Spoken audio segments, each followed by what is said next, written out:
새벽 예배 오신 의아오리교 성도님들을 주님의 이름으로 환영하고 축복합니다.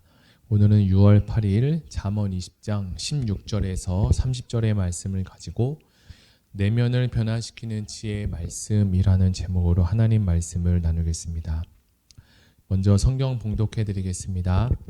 타인을 위하여 보증선자의 옷을 취하라. 외인들을 위하여 보증선자는 그의 몸을 볼모 잡을지니라.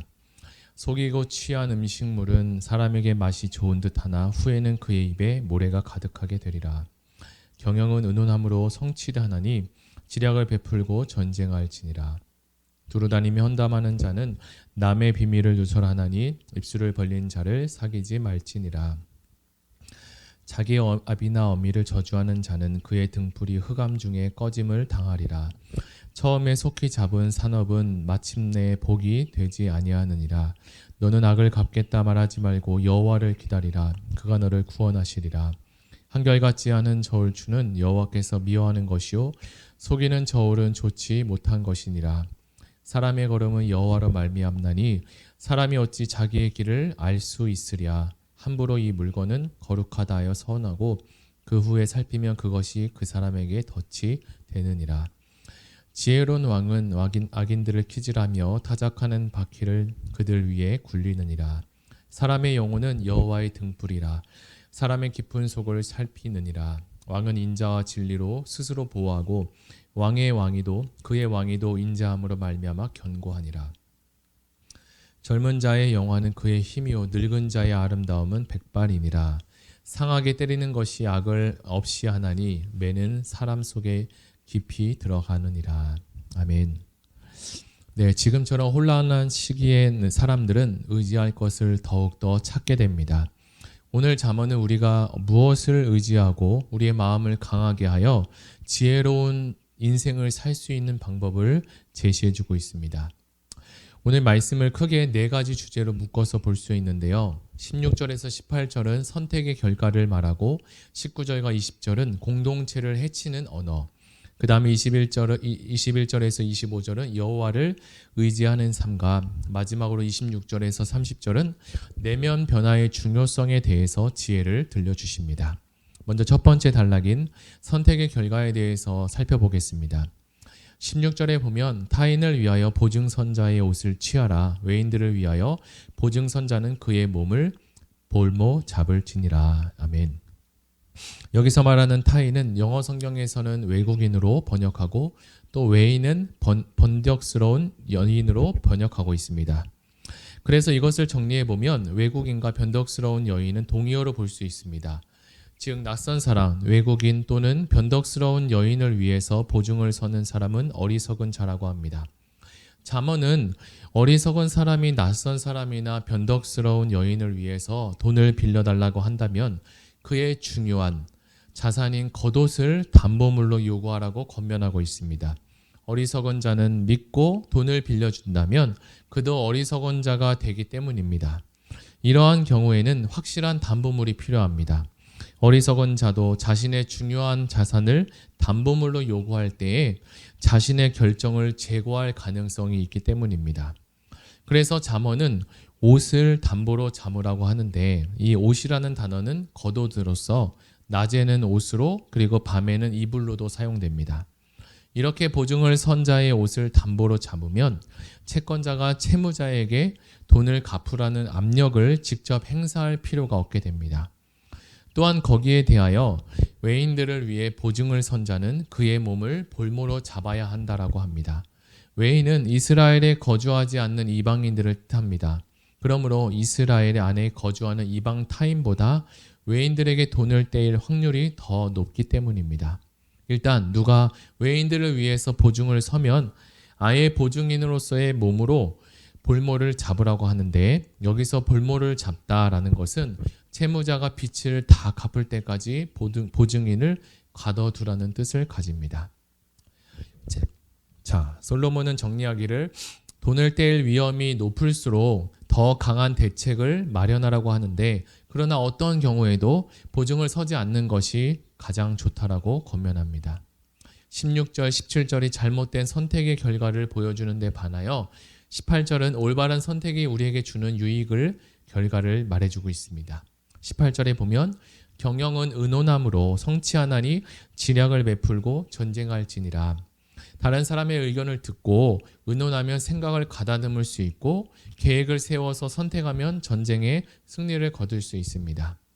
18절은 의논의 중요성을 말하는 동시에 올바른 선택을 했을 때 유익한 결과를 맞게 됨을 알려줍니다. 좋은 지휘관은 좋은 참모를 두며 참모의 조언에 귀를 기울일 줄 알고 겸손합니다. 더 나아가 믿음의 지휘관은 하나님의 지도를 받고자 기도하며 성령의 도우심을 구합니다. 그러다 그렇지 않은 지휘관은 자신의 생각을 신뢰합니다. 따라서 신뢰할 만한 사람에게 의논하거나 조언을 구하지 않으면 설령 조언을 구할지라도 형식적으로 조언을 구하게 됩니다. 정리해보면 우리는 16절 경제적인 부분에서 17절 언어 사용에 대해서 그리고 18절 의견을 의논하는 과정에서 올바른 선택을 해서 유익한 결과를 이끌어내야 합니다. 이어서 남을 속여 얻은 수입은 분명히 탈이 날 것이라고 경고합니다. 속이고 취한 음식물이 사람에게 맛이 좋은 듯합니다. 어떤 사람에게는 속임수와 같은 악한 짓이 사람에게 쾌감을 주고 불이한 수익이 처음에는 횡재한 것처럼 생각될 수도 있습니다. 그러나 후에는 그의 입에 모래가 가득하게 될 것이다 라고 합니다. 여기서 말하는 모래라는 단어는 자갈이라고도 하는데 불이한 수입이 처음에는 먹기 좋은 맛있는 음식이지만 나중엔 도저히 먹을 수 없는 자갈처럼 된다는 경고를 말하고 있죠. 그러므로 속이는 음식은 다 남을 속여서 얻은 음식으로서 동시에 자신이 속아 넘어간 음식이기도 합니다. 두 번째 단락인 19절에서 20절은 공동체를 해치는 언어입니다. 그 다음 이어지는 가르침은 입이 가벼운 자를 멀리하라고 합니다. 19절 두루 다니며 헌담하는 자는 남의 비밀을 누설하거나 입술을 벌린 자를 사귀지 말라고 하는데 두루 다니며 헌담하는 자가 있습니다. 여기서 말하는 헌담은 비방 또는 헌담의 뜻을 가지고 있는데 이런 사람은 이웃에 대해서 나쁜 말을 할 뿐 반대로 선한 말을 하지 않습니다. 또 이런 사람일수록 남의 비밀을 누설하는데 비밀을 누설하는 사람들이 그에게 비밀스럽게 상의하거나 또는 비밀이라며 알려준 것도 예외 없이 알리는 자를 뜻합니다. 이곳 저곳을 돌아다니며 남들에 대해서 헌담하는 사람일수록 비밀이 없습니다. 솔로몬은 이처럼 입술을 벌리고 다니는 자와 함께 사귀지 말라고 합니다. 입술을 벌린 자는 말을 가려서 하지 않는 사람을 이야기하는데 이런 사람과 아예 섞이지도 말라고 말하죠. 영어 성경에 보면 본문을 신뢰를 배반하고 말을 너무 많이 하는 사람을 피하라고 번역합니다. 침묵은 금이라는 말은 특히 신뢰를 바탕으로 한 말에 대해서 비밀 보장을 해야 하는 경우에 적용됩니다. 말에 실수가 없는 사람이라면 완전한 사람이라고 야고보가 말한 것처럼 대부분의 사람들은 말에 실수를 갖고 살아가게 되죠. 더구나 말을 많이 한다면 더 실수할 가능성이 커지게 됩니다. 따라서 말을 아끼고 조심하는 것이 바로 지혜입니다. 악한 사람은 의도적으로 비밀 보장을 지키지 않습니다. 심지어 이 이야기는 절대 말하지 말라라고 말을 하면서 전하는 자들도 있는데요. 이런 사람에게 비밀을 이야기하는 것 자체가 어리석은 행동이 될 수 있습니다. 이제 다른 사람에 대해서 험담하지 말고 여호와를 먼저 의지해야 함을 말합니다. 의인을 구원하고 그리고 악인을 심판하는 권세가 바로 살아계신 하나님 여호와께 있음을 신뢰하고 우리는 그분을 의지해야 합니다. 이제 세 번째 단락인 여호와를 의지하는 삶입니다. 먼저 22절입니다. 너는 악을 갚겠다 말하지 말고 여호와를 기다리라. 그가 너를 구원하시리라. 우리는 영화를 보면 상대방의 악으로 인하여 공경에 빠졌을 때 악을 행한 자에게 내가 이 악에 대해서 반드시 너에게 복수할 것이다 라고 말하는 것을 보게 됩니다. 그러나 잠언은 그런 말을 하지 말라라고 합니다. 그래서 악한 자와의 관계에서도 하나님을 의식하고 하나님께 시선을 고정하기를 권면하고 있는데 악을 행하는 자를 대할 때는 수평적으로만 보지 말고 먼저 하나님, 위로, 수직적으로 하나님을 보는 것이 우리를 이롭게 합니다. 살다 보면 악한 자로부터 억울한 일을 겪을 때가 있는데 하나님을 바라보고 하나님께 삶을 의탁하려면 하나님께 대한 전적인 신뢰와 그리고 믿음이 필요합니다. 악한 상황에서도 하나님을 기다리며 그에게 간구하는 것이 바로 우리의 믿음입니다. 24절에 사람의 걸음은 여호와로 말미암나니 사람이 어찌 자기의 길을 알 수 있으랴. 24절은 여호와를 온전히 의지하여 주님의 지혜를 구하며 살 것을 당부합니다. 사람의 걸음은 여호와로 말미암는다. 우리의 삶에서 일어나는 것은 이 모든 일이 하나님의 주관 안에 있고 하나님이 인도하신다는 뜻입니다. 하나님은 우리가 계획하고 생각할 것뿐만 아니라 더 큰 일을 하시고 사소한 일에도 관심을 가지시며 삶에서 일어나는 모든 일을 자신의 뜻대로 하나님의 뜻대로 이루어 가 주십니다. 우리는 우리 자신을 이끌어가는 인도자라고 생각하는 것이 아니라 우리는 하나님을 따르는 자입니다. 오직 하나님만이 우리가 가는 길을 아신다면 우리는 기도를 통해 주님께 우리가 가는 길을 분별할 수 있도록 지혜를 달라고 하면 됩니다. 지혜의 왕 솔로몬은 살면서 큰 일뿐만 아니라 사소한 일까지 기도로 하나님께 물어 주님을 전적으로 의지하며 신뢰하는 사람으로 그 사람이 지혜롭다라고 합니다. 자, 이제 마지막으로 26절에서 30절은 내면 변화의 중요성에 대해서 지혜를 들려주십니다. 27절에 보면 사람의 영혼은 여호와의 등불이라 사람의 깊은 속을 살피느니라 라고 합니다. 여기서 말하는 영혼은 우리가 알고 있듯이 다른 동물들과 다르게 인간은 하나님의 은총으로 영혼을 가지고 간직하고 살아가는데 이 영혼을 통해서 하나님과 교제하며 살아갑니다. 영혼은 등불과 같아서 영적으로 보게 하며 깨닫게 하고 그리고 통찰할 수 있는 힘을 줍니다. 사람은 이 영혼이 살아야 선악을 잘 분별할 수 있고 하나님과도 교제할 수 있게 됩니다.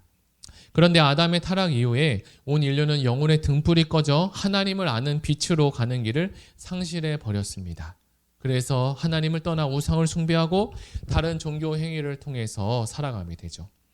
성령 하나님의 조명하심으로 성도는 자신이 죄인임을 알고 예수 그리스도가 구주이신 것을 깨닫게 됩니다. 영어 성경에는 여호와의 등불은 사람의 영혼을 찾으며 그의 가장 깊은 내면을 살핀다라고 기록합니다. 이 번역에 따르면 여호와의 등불은 무엇이 되냐? 바로 하나님의 말씀입니다. 특별 계시인 이 하나님의 말씀이 각 사람의 마음을 비추는 등불이며 거울이 되게 하십니다. 그리고 우리 안에 치료받아야 될 것, 고침받아야 될 그 깊은 곳까지 하나님께서 회복해 하십니다. 죄를 지으면 이러한 기능을 상실하게 하며 마귀에게 틈을 보이게 됩니다. 그래서 하나님의 뜻을 제대로 분별하지 못하게 되고 자신의 내면 또한 살필 수 없게 됩니다. 각종 욕심과 정욕으로 자신의 내면이 어둡게 되기 때문입니다. 그래서 오늘 우리는 지혜의 말씀이 잠언을 통해 순간순간 일어나는 일들에 대해서 잘 선택하고 그리고 공동체를 해치는 언어가 아니라 공동체를 살리고 유익을 주는 언어를 하며 여호와를 의지하며 내면의 변화를 누리는 삶을 살아내시기를 예수님의 이름으로 축복합니다. 우리 다 같이 들은 말씀을 생각하며 같이 기도하기를 원합니다. 그리고 같이 기도할 때 교회를 위해서도 같이 기도해 주시길 바랍니다. 마음을 다해 예배하는 공동체가 되게 하여 주시옵소서.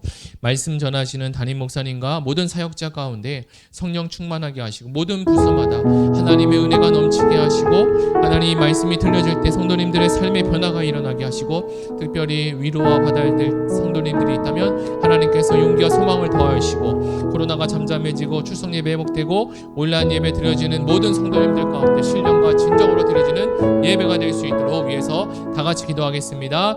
사랑의 하나님 감사합니다. 오늘 잠언의 말씀을 통해서 하나님 앞에 나아갔습니다. 우리는 앞에 놓여져 있는 이 작은 일과 큰 일 앞에서 어떤 것이 옳은지 그른지 잘 모르고 살아갈 때가 많이 있고 헷갈려서 어떤 것을 선택하는 것이 옳은 것인지 잘 되는 것인지 모르고 살아갈 때가 참으로 많이 있습니다. 그러나 하나님은 이 미래와 장래의 모든 일을 알고 계시며 또 우리가 어떤 길을 선택하는 것이 우리에게 유익이 되시고 또 잘 가는 길이라는 것을 알고 계시는 그 하나님을 오늘 우리에게 말씀을 통해서 알려주신 하나님의 지혜를 우리에게 알려주심을 감사합니다. 오늘도 우리가 나아갈 때 하나님의 능력과 하나님의 지혜를 의지하며 나아갈 수 있도록 도와주시고 하루를 살아갈 때마다 하나님께 영광 돌리며 하나님께 감사하며 나아갈 수 있는 은혜를 허락하여 주시옵소서.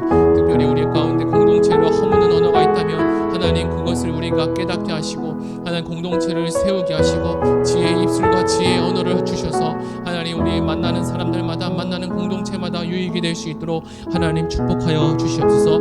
그리고 여호와 하나님만 의지하며 나아가게 하시고 우리 삶에 아직도 변화되어야 될 것들이 참으로 많이 있는데 하나님 그것들을 주님께서 알려주시고 깨우쳐 주셔서 변화할 수 있는 힘도 더하여 주셔서 우리가 하나님 주님의 말씀대로 인도함 받을 수 있는 아름다운 모든 성도님 될 수 있도록 주님 축복하여 주시옵소서. 감사드리며 예수님의 이름으로 기도드립니다. 아멘.